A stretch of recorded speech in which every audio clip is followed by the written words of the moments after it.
Lifestyles of the future. More and more people are discovering the possibility of living free of national infrastructures by going off-grid. Humanity has to find a way to live sustainably on the planet. We all know that, although most of us are only now beginning to understand the urgency of doing so. But there are some people who understood long ago and are far ahead of the rest of us, the off-gridders. Some live in isolation far from towns and cities, while others live and work alongside the rest of us.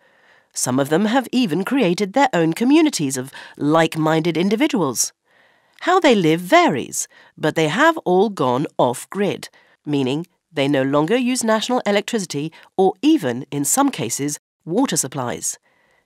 Instead, they have decided to adopt ways of life where their energy needs are so modest they can generate their own power supplies using the sun, wind, or other means. Not long ago, they were seen as eccentrics, but now, as we finally wake up to the planet's ecological and climate crisis, they are increasingly recognized as visionaries, offering vital lessons to the rest of us. This is the start of something very big.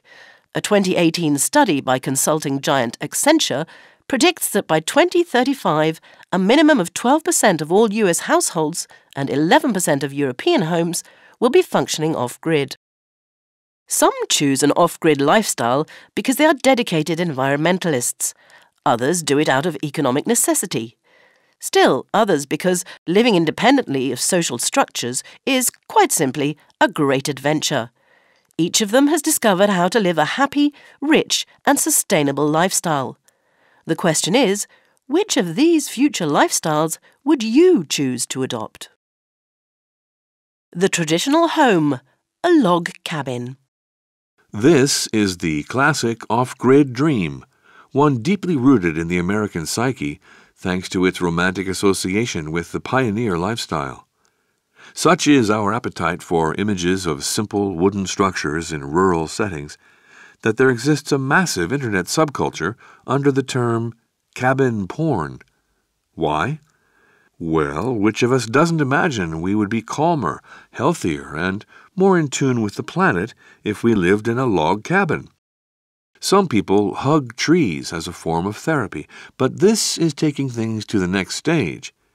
In a log cabin, the trees hug you in their cozy embrace, while you heat yourself and cook with a wood-burning stove. Log cabins have excellent off-grid characteristics, too. They can be built almost anywhere from local, sustainable materials. They are about 30% more energy efficient than standard homes, and they can be recycled or, if necessary, taken down and easily rebuilt somewhere else. What's not to like? Nomad style, the yurt. The Mongolians have been living in these circular homes for centuries, but in the past few decades, they've become popular with Western off-gridders too. It's all about practicality and price. For a few thousand euros, you can buy a home and place it on any available piece of flat land with absolutely no need for foundations. Yes, it's basically a tent, but this is not camping. Yurts are on a totally different scale to tents. The bigger yurts are the size of a small apartment, with room inside to create subdivisions to define different spaces. They're easy to heat and have perhaps the lightest environmental footprint of any home you can imagine. Modern ethic, the tiny house.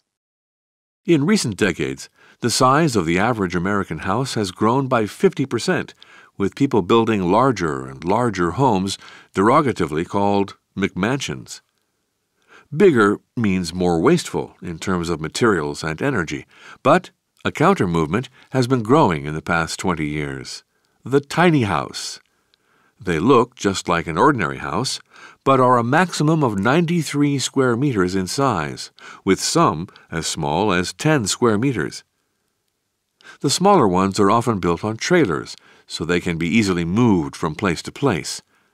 They don't have to be off-grid, but most are, and even those connected to the grid use minimal power. Above all, the tiny house movement is a moral and philosophical commitment to using less energy. There's also a big anti-consumerist philosophy attached. Living in a tiny house means having less stuff. Who needs an address for Amazon deliveries? Radical recycling. Shipping containers. What if you really want to live sustainably off-grid, but you are not excited by any of the previous options? Maybe you want a designer lifestyle, but in a more ecological form. Then why not join the growing numbers of people who are recycling old shipping containers into comfortable contemporary homes?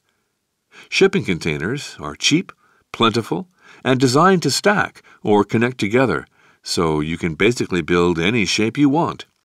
In London, there is a 5-story high community of homes constructed from them called Container City that took just 5 months to build. Shipping containers can be transported to any location and placed on concrete blocks.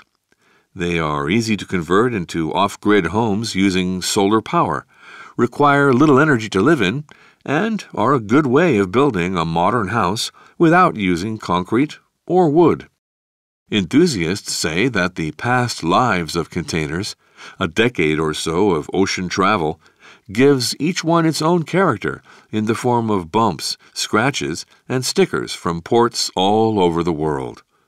All you need is a place to put one. And for those on a budget, maybe you don't have the money for a home, or just don't want to settle down yet. A whole generation of young people feel the same way. The van lifers. Buy an old van, convert the interior into a living space, and go wherever you want.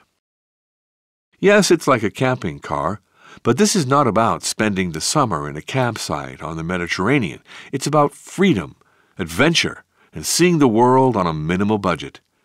And that's just about as off-grid as you can get.